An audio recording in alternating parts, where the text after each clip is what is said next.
Okay, puputok na natin itong 5.56 rifle or yung M16 rifle. Bali manual feeding lang tayo kasi wala itong magazine. Putok na natin.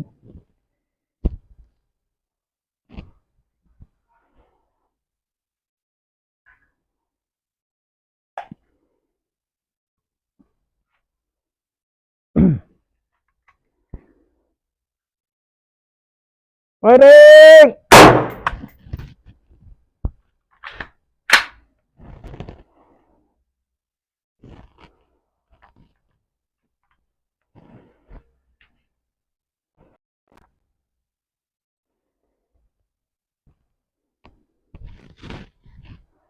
Recover. Hanapin na natin kung saan napunta yung bala. Pag yun tumagos dito, alams na.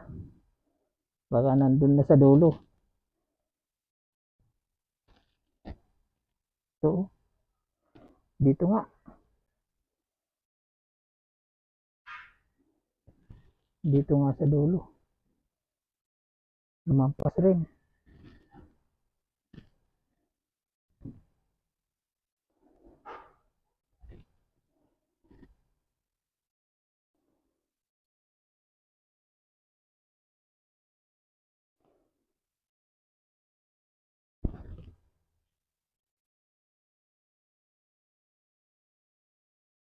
Mahirap din talagang mag-recover ng bala sa 5.56. Lalo na kung yung tube natin ay maliit lang. Medyo mahirap talaga. May iba't ibang equipment din pala yung pinuputukan natin. Ito yung pinuputukan ko is bullet recovery tube. Yung iba nito mayroon na silang water tank.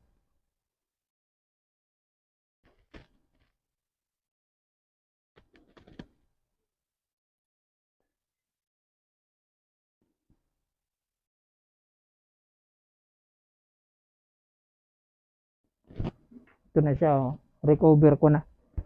Buo. Buo yung bala, buo. Hindi siya deform.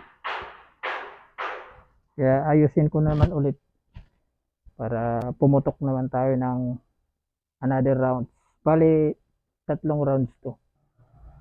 Ayan, bali, puputok tayo na ulit ng another rounds.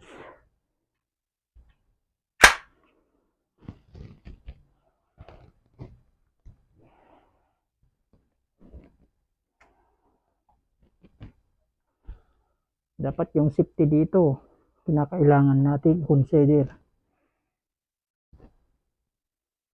Putok na tayo. Firing!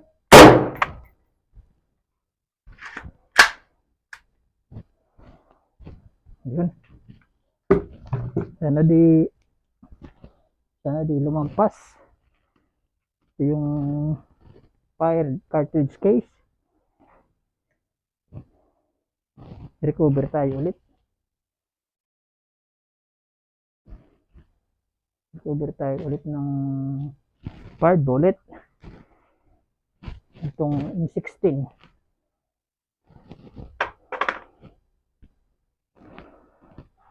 Sana di lumampas. Kasi pag lumampas, alams na yung mangyayari. Hindi man lumampas.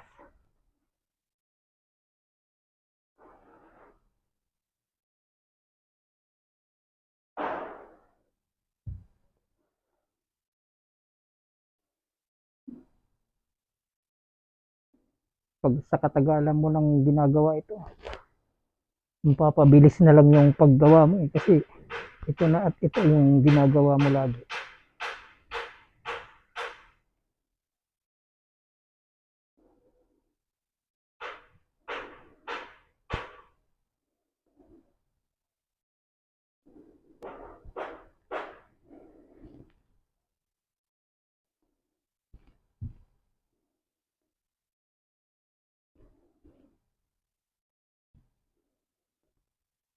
Lumampas. Okay, last one round dito sa firearms na to. Last one round tayo mga kasama. Puputok na natin. Ready to fire. Safety and safety. Ready to fire. Firing!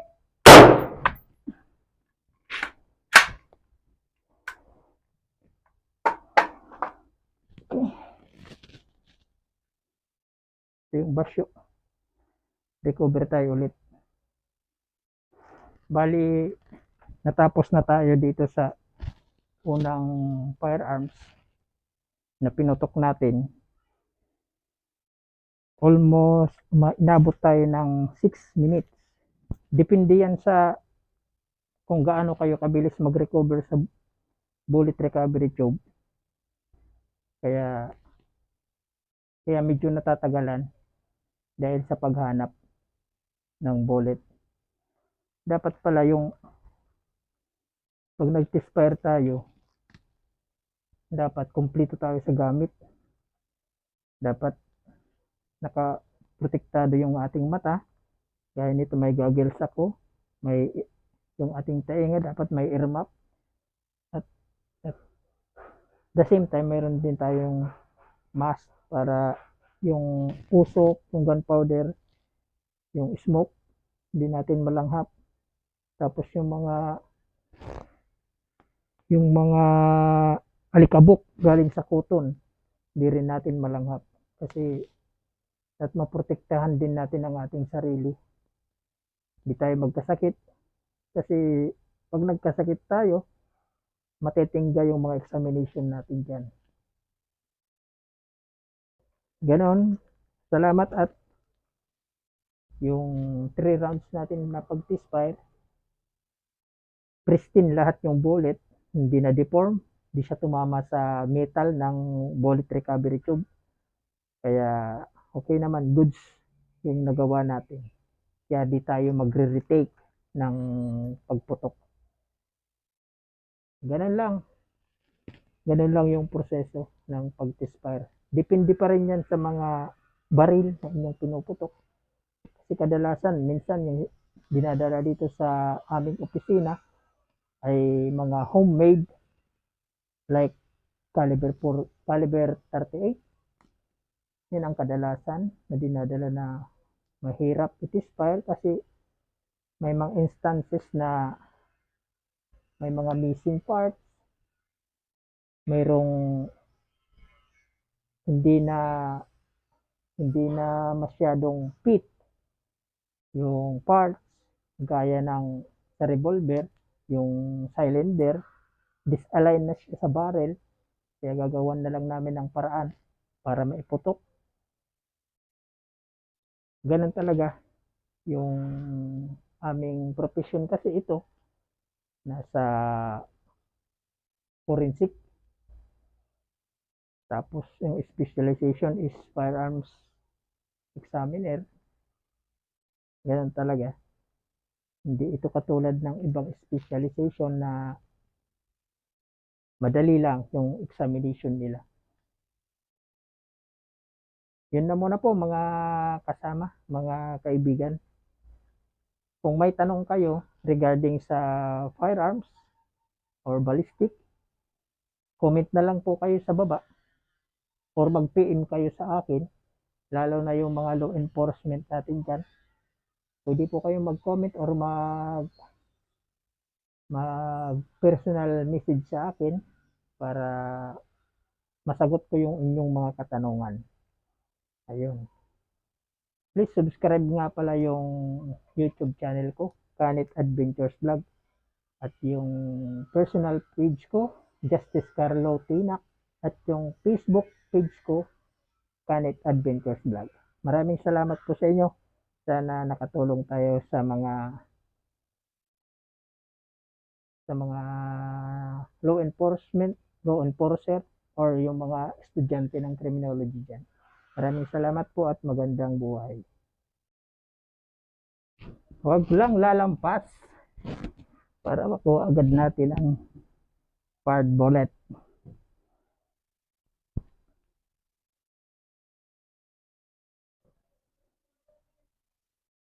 Parang hindi rin lumampas para mapadali tayo sa ating trabaho. Enjoy lang natin ang ating ginagawa kahit marami pang kaso yan na dumating. Enjoy lang natin yan dahil once na sineryoso mo ang iyong ginagawa, mahirap na, baka mag-ayaw ka na. Tama lang, chill lang, kahit marami yan, relax lang tayo.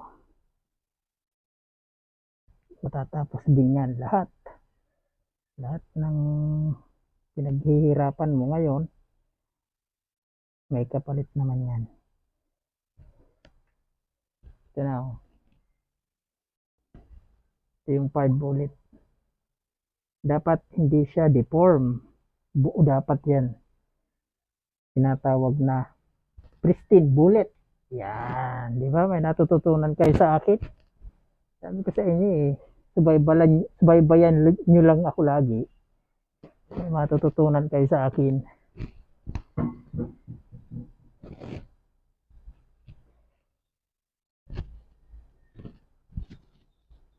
Tapos, ayun yung suko ba, no?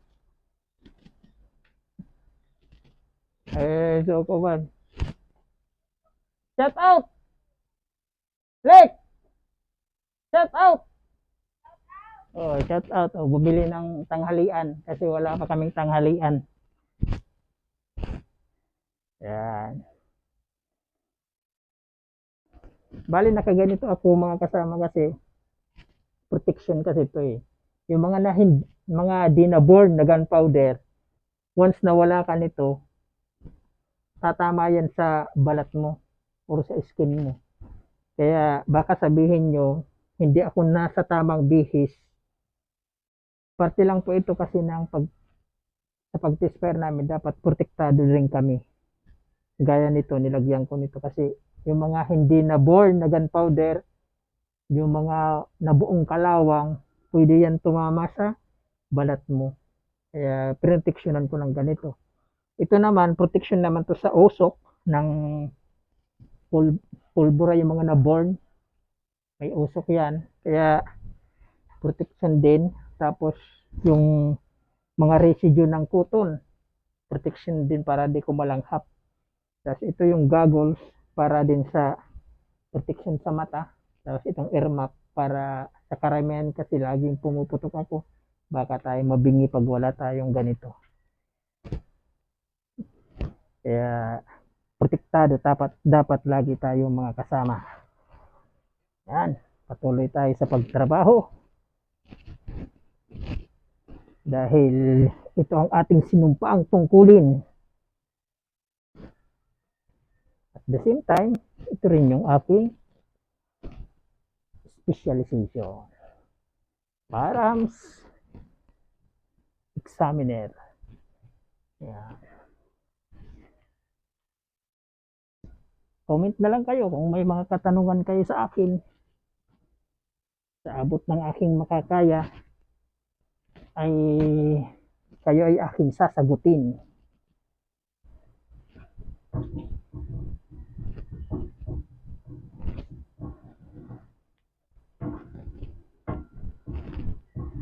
Shout out dyan sa mga parehas ko din. Firearm examiner. Shout out kayo. Shout out ko kayo pala lahat. Yan. Kumusta ang kaso nyo sa inyong lugar?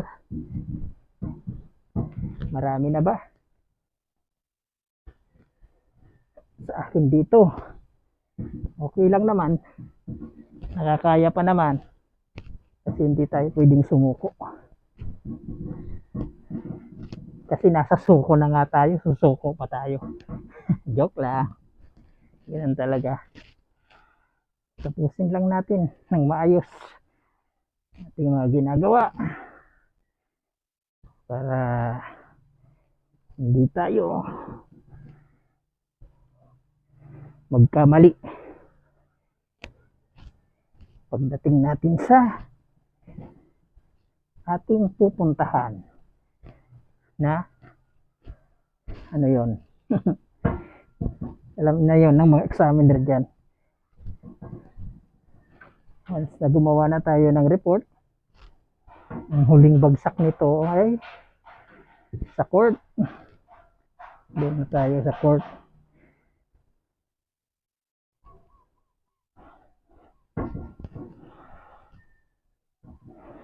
Sa susunod mga buddy, mga kasama,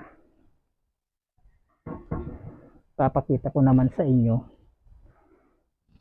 kung paano mag-examine through microscope. Yan. Kasi itong pag-test fire, part pa rin ito ng examination. Yung tinatawag na physical examination and actual test firing.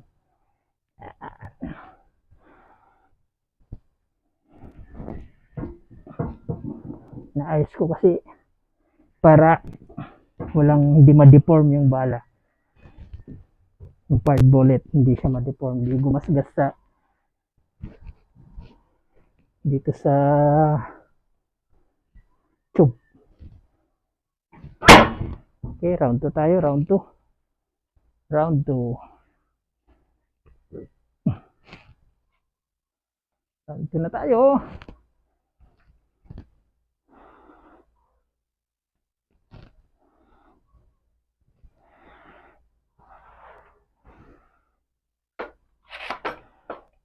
Ngayon, nalinisan yung baril na to. Yung kalawang niya nawala.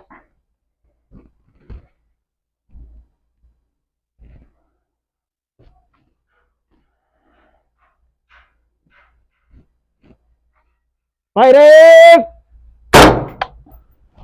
Pusang. Mayroong balik kalawang. Bihirang baril to.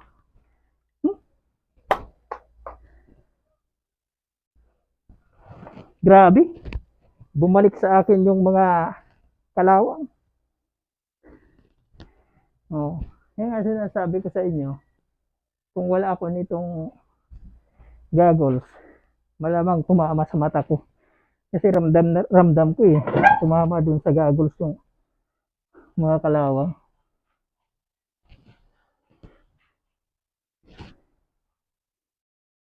Napaka solid talaga ng goggles na to eh.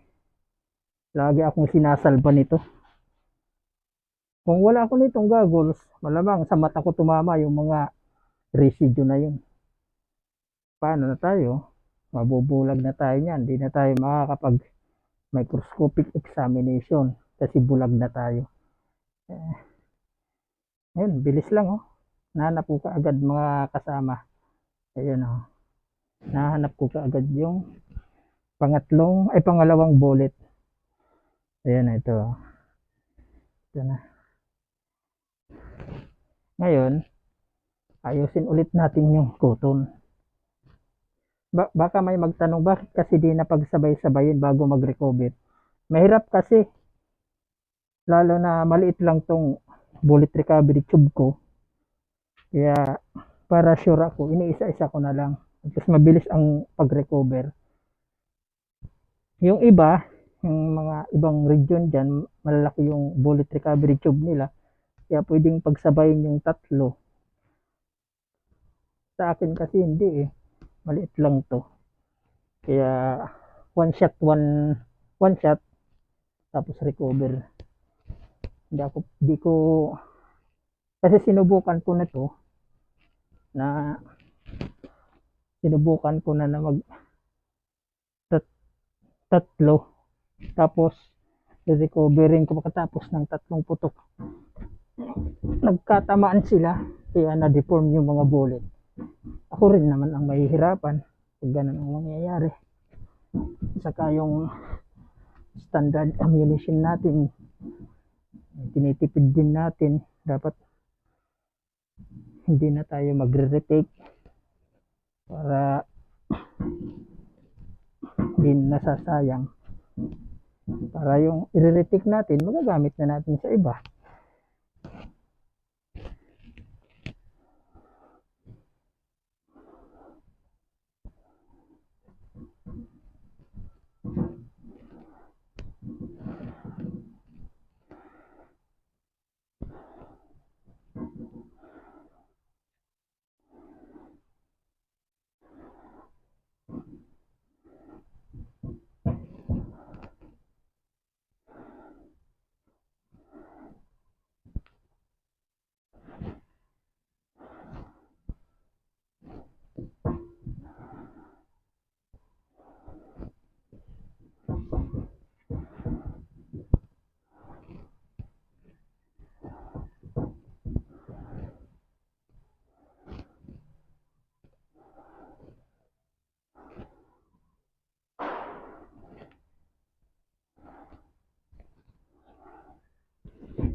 Okay, putok tayo ng last round.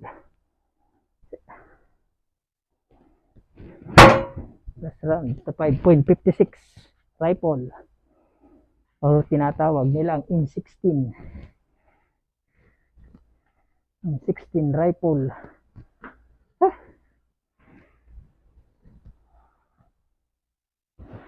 Lagay natin ulit yung goggle natin, goggle. Para protektado tayo. Yung ibang gunpowder, di rin naborn. Tumatama talaga dito sa natin, kamay. Okay, last round. Last round mga kasama.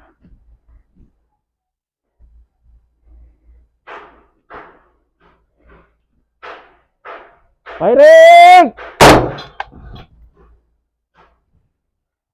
Tanggal na yung in-improvise nilang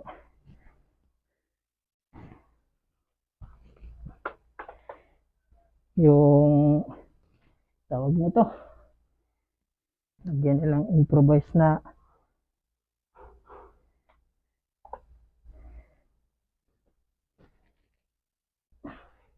ito na yung basyo or fired cartridge case.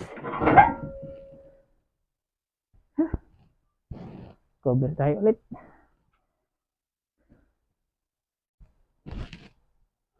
Shout out sa aming opisina, Camarines Sur Provincial Forensic Unit.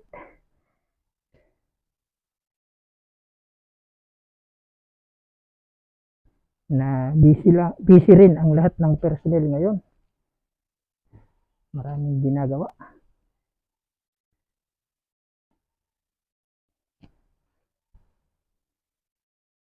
Yun, buo. Ganda, napakasolid. Bilis lang ating pag-recover.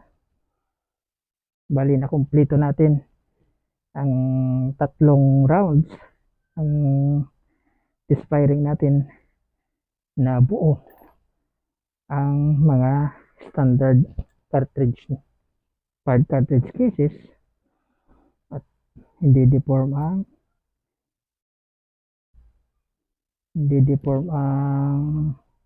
fired bullet. Ang purpose naman kasi nito para makakuha tayo ng standard fired bullet, fired cartridge cases, para i-submit natin to sa IBIS para ma-encode na to doon at magkaroon na siya ng record yung firearms doon sa IBIS. Okay, yun na muna mga kasama. At past 12 na.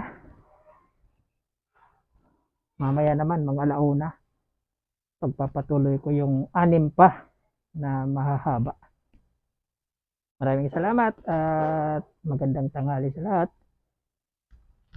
Patuloy nyo lang akong subaybayan sa aking Facebook page, Kanit Adventures Vlog, at sa personal page personal Facebook, Justice Carlo Tinak, at sa YouTube channel, Kanit Adventures Vlog. Paalam muna ako. Bye-bye.